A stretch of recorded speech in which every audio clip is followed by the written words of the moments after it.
15 through 18. Daniel, the 3rd chapter, verses 15 through 18.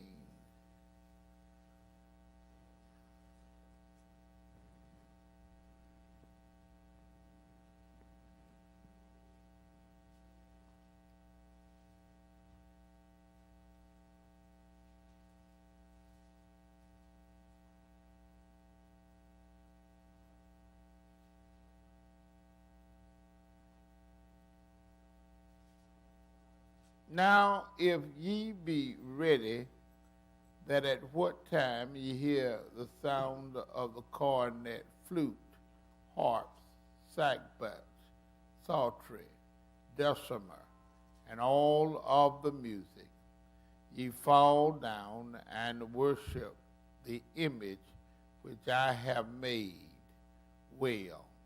But if ye worship not, ye shall be cast in the same hour in the midst of the burning fiery furnace. And who is that God that shall deliver you out of my hands? Shadrach, Meshach, and Abednego answered and said to the king, O King Nebuchadnezzar, we are not careful to answer thee in this manner. If it be so, our God, who we serve, is able to deliver us from the burning fiery furnace, and he will deliver us out of thine hand, O king. But if not, be it known unto thee, O king, that we will not serve thy gods, nor worship the golden image which thou hast set up. May the Lord add a special blessing to the hearing and the reading of his holy word. And I want to focus back on part C of verse 15 when it says, who is that God that shall deliver you out of my hand? When the storm of life is raging, stand by me. When the storm of life is raging, stand by me. When this old world is tossing me like a ship upon the sea, thou who controllest wind and water, stand by me in the midst of faults and failure. Stand by me in the midst of faults and failure. Stand by me when I've done the very best I can, and my friend don't understand. Thou who knows all about me, stand by me. Amen, amen. They are like they ain't feeling that, so I'm going to cut that off. Give me a little bottom on this thing here. Give me a little bottom on this thing. They're like they ain't feeling it. I'm going to go on and preach and get on out of here. That's what they want. No. That's what they want. I'm going to give them what they want. Amen. Amen. And I want to use for a subject, do you know your God? Do you know your God? King Nebuchadnezzar asked Meshach, Shadrach, and Abednego, who is this God? Who is this God? Who is able?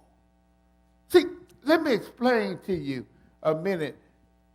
God, whatever God that you serve, is a personal thing. It's just like with your parent. That's personal. Mama can have 90 children, but each one of those children will say, my mama. Every one of them will say, my mama. Because it is a personal thing. And the same thing with God. Whatever God it is. Because we will find today that some of us, it's just like they were in the time of Meshach, Shadrach, and Abednego. They had some other God. Let me look at David a minute and the 23rd Psalms to pull home in the personalness of God. David said, the Lord is my shepherd. I shall not want. Do you know your God? See, David, when David was writing this, he was writing from a personal experience now. David was a shepherd. And he was writing this from the perspective of a sheep, though. He knew the responsibilities of a shepherd. So, but he moved himself out of the shepherd spot and placed himself in the sheep spot.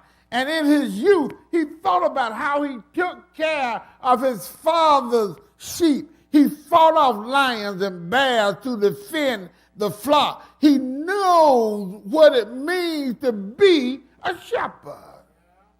But he doesn't write in that perspective of shepherd. Instead, he writes from the viewpoint of a sheep. He said, the Lord, I'm the sheep, and the Lord is mine.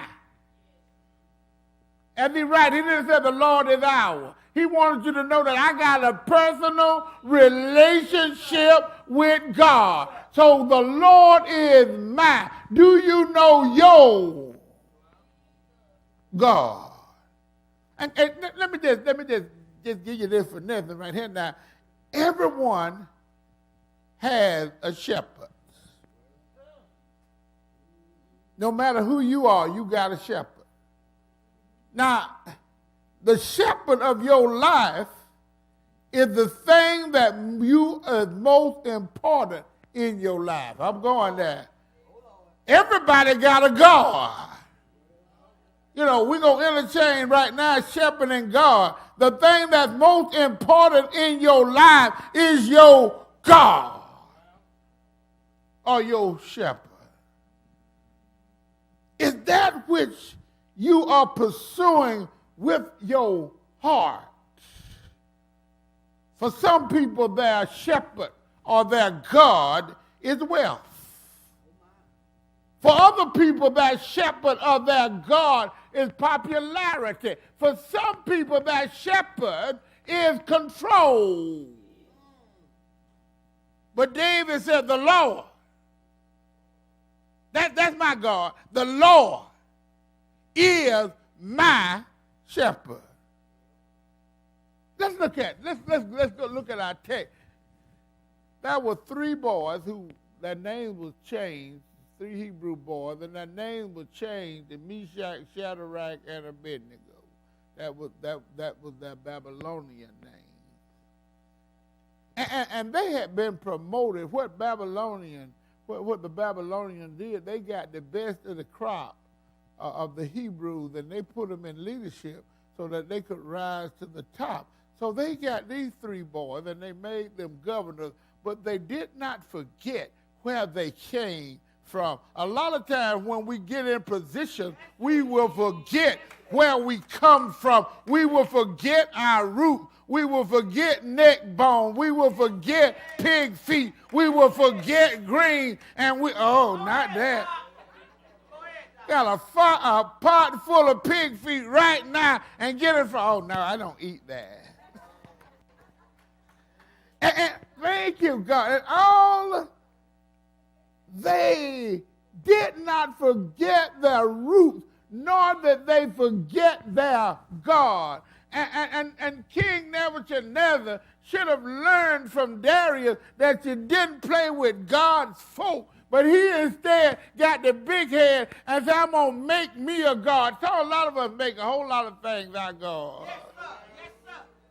And he set out a decree, whatever you hear the music, when you hear the psaltery and the sackbut and the flutes and the horns, and when you hear this playing, everybody bow down. Folk like for you to bow down to them. I don't understand why folk don't understand that we all made out of the same stuff. But he wanted them to bow down. And somebody went to him and say, because see, folk watch you. Let me just tell you that. People watch you and don't have 2 nickels in your pocket. Don't have a quarter. People, and I'm talking about our people, and I'm not talking about nobody else. Ain't nobody else studying us. But our people will sit back and watch every move you make. Every time you go somewhere, they sit back and they watch what you are doing. And the first thing they do, run and tell it. So somebody ran and told King Nebuchadnezzar, them boys you be talking about all the time, them Hebrews, the one you put in those positions, when they heard the music, they stood up. It make me think about, and I ain't picking at nobody, it made me think about the Jehovah's Witnesses.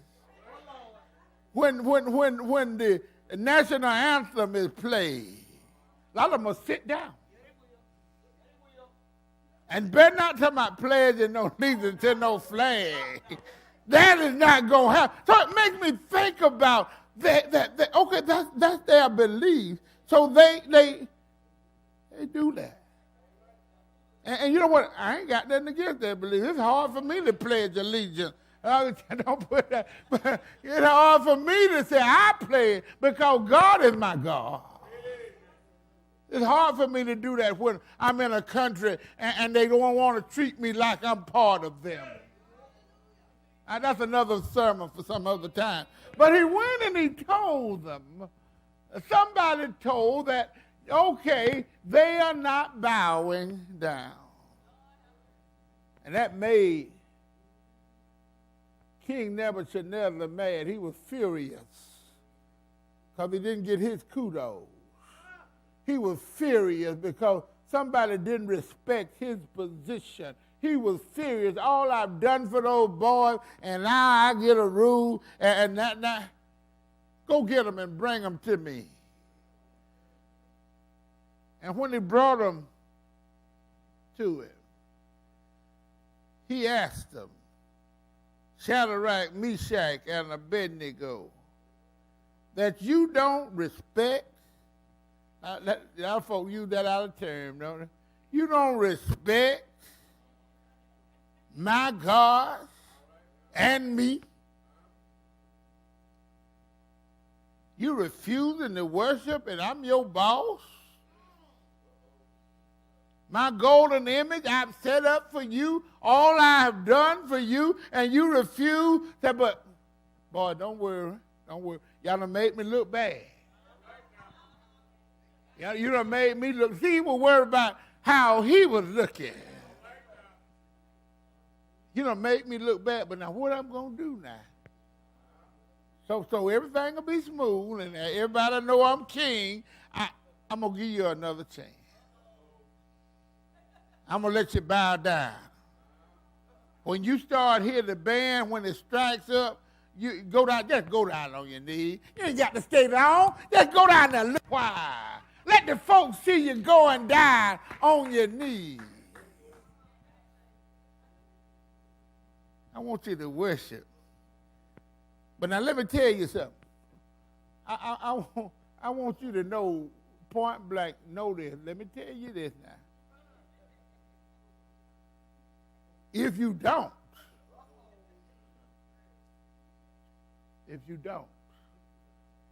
I'm going to throw you in the fire. I'm going to burn you up. And who is this the God? Who is the small G-O-D? That's how he is. Who is it that can rescue you from me? Who is that God? Shadrach, Meshach, and Abednego. See, when you know who your God is, when you know your God, your threats don't mean nothing to us. See, when you know who your God is, threats don't mean nothing because the God I serve is able. If you throw us in the fire, I didn't know who that God was. Just go on and throw us in the fire. Cook us up. Okay. But even, see, the God we serve, we ain't got to answer you, we ain't worried about you, but the God we serve don't make a bit of difference. But the God we serve, he is able. But if he don't, I remember Mrs. Cotton stood right there and he said, I got cancer and I know God can heal me, but if he don't, he still have already done enough. If he don't, still we are not going to serve you, O King, because God we serve is able. They had a real God. But when I think about when your God is not real, some people in the church, God is not real. Do you know your God? You know what your God is. See, it made me think when I was doing this about Elijah. You know when Elijah was going to do it with the Baal crowd, you know, and that group, the queen, and he was going to do it with them. They were going to go out and they were going to have a guard down, a showdown.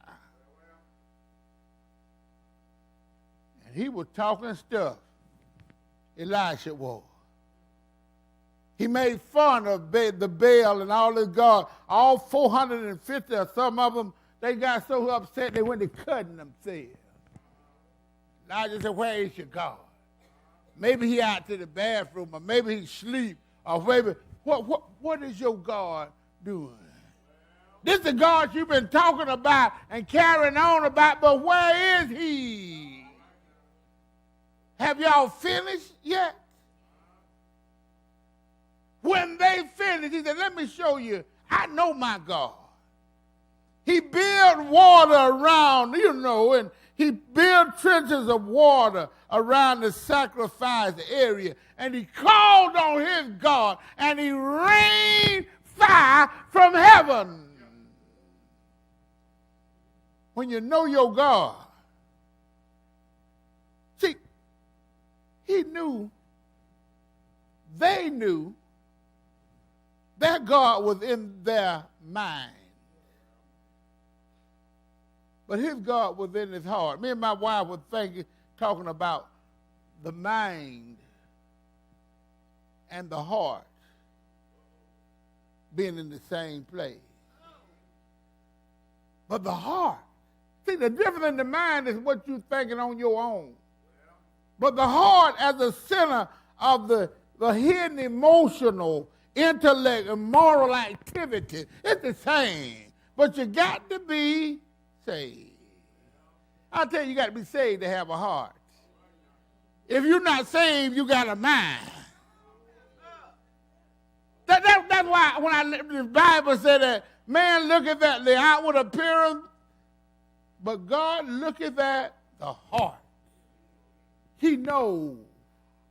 He knows your heart. See, it's bad.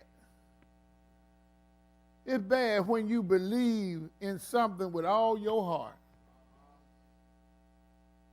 and it's not even real. Do you know your God? Sadly enough, the case is many times in life, people are deceived by the work of the devil into believing and depending on something in their lives that they made God, and baby, it's not real. I'm talking about a list of stuff that folk have made their God. Some folk got drugs of their God. Alcohol is their God. Greed is their God. Money is their God. The pleasures of life is their God. They are the Savior and the gods in many people's lives. But let me tell you about those gods. They leave you with pain, embarrassment, because the thing that they are praising and loving so much simply wasn't real enough. And it left them holding the bag. It left them guilty. Do you know your God? Those things, when you get high and you forget your stuff and you think it's gone, but when you come back down, when you get drunk, it's there, but when you come back down, I don't care how much money you got, it won't buy certain things. Somebody said money can buy you pleasure, but it won't buy you love. Money can buy you a house, but it won't buy you a home. And some folks put that, I got my money. A lot of times they got their money in their nest. They're in a lonely place because their God can't come through. Do you know your God? Like David, we got to know what we know. David said, the Lord is mine. And can I just tell you, and I'm closing, I'm coming to a close. Can I just tell you that some of us are like the disciples, even though God is in our lives, we still don't know all he can do. We have not read the instructions. You buy something and you know the scheme of part of what it can do, and then you read on and say, I didn't know it could do that. With my car out there, Melba called my car, she gave it to me. But I'm still finding, I've had it almost 2 years, still finding, I didn't know it to do that.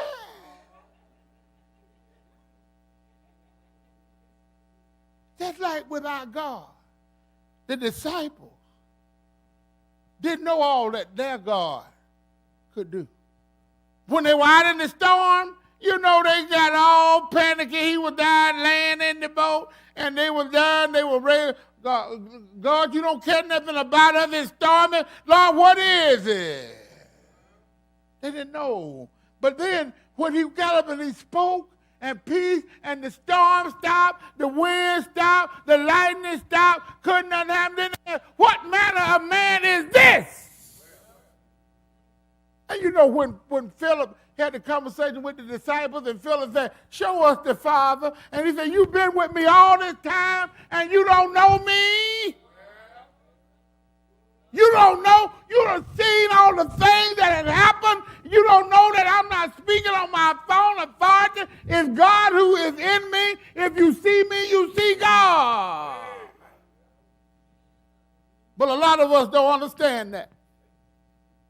They don't understand, even though they know the law, They don't know the law. They have not read the instruction book. Somebody hadn't told them all that their God can do. Do you know your God? Just for a few more minutes, let me tell you about my God. My God is omnipresent.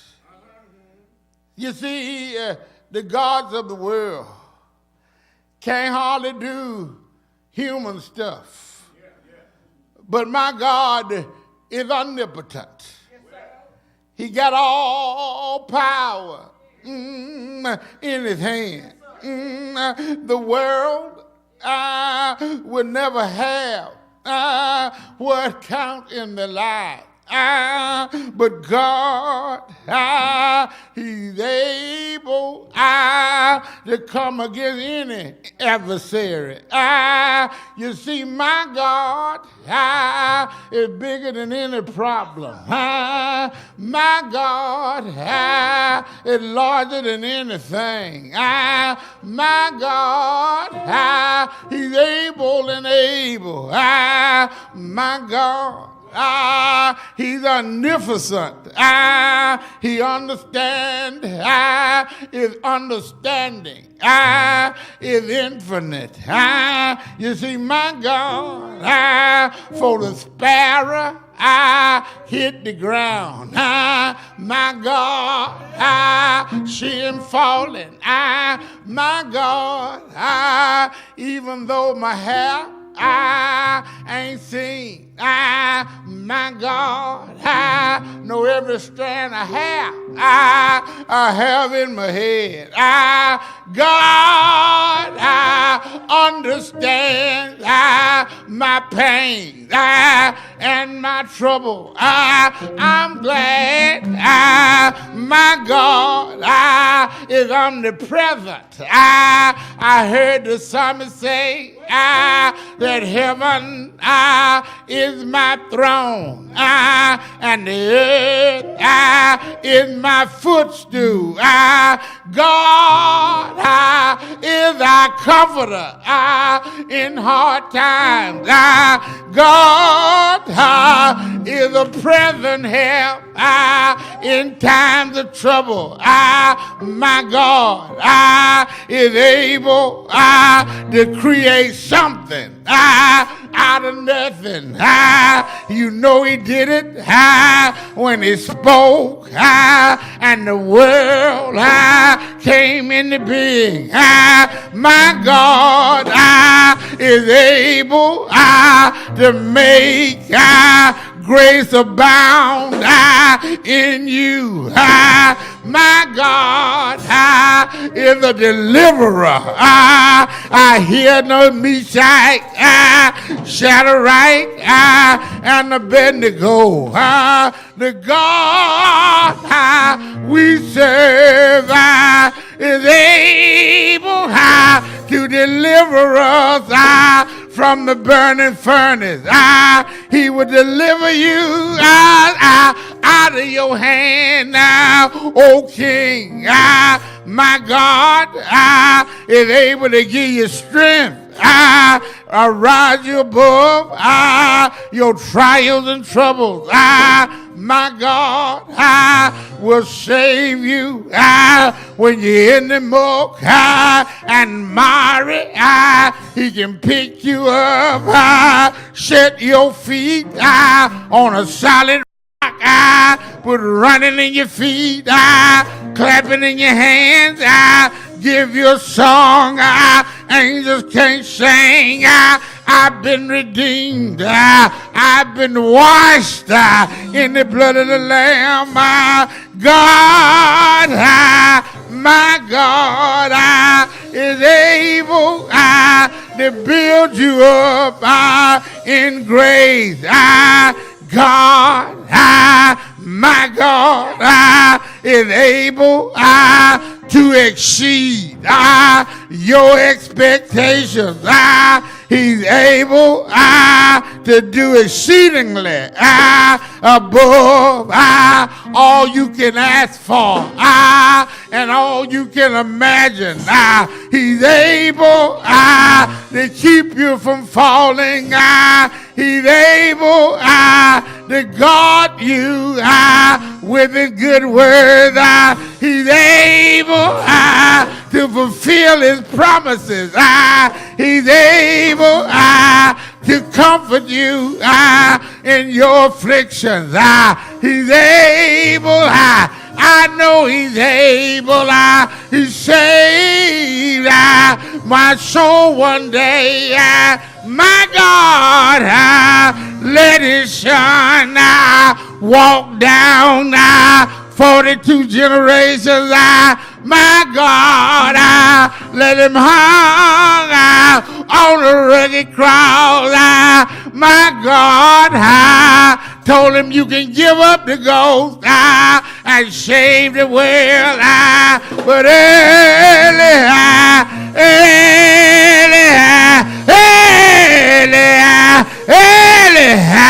that third day morning, he got up.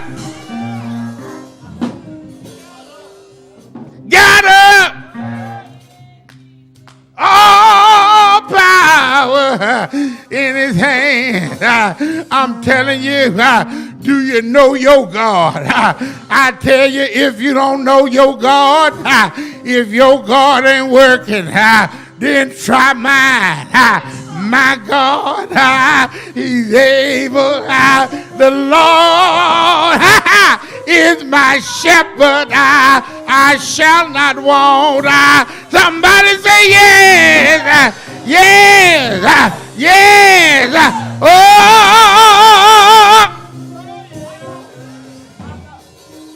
Real. Jesus is real to me. Oh, yes. He gives me the victory. So many people doubt him. I can't live without him. That is why I love him so. He's so real to me. Real. Jesus is real to me. Oh, yes. He gives me the victory. So many people doubt him. I can't live without him. That is why I love him so. He's so real to me. In the morning he's real. Real. Jesus is real to me. Oh, yes. He gives me the victory. So many people doubt him. I can't live without him. That is why I love him so. He's so real to me. In the evening he's real. Real. Jesus is real to me. Oh, yes. He gives me the victory. So many people doubt him. I can't live without him. That is why I love him so. He's so real to me. Oh, he's real. Jesus is real to me. Oh, yeah. He gives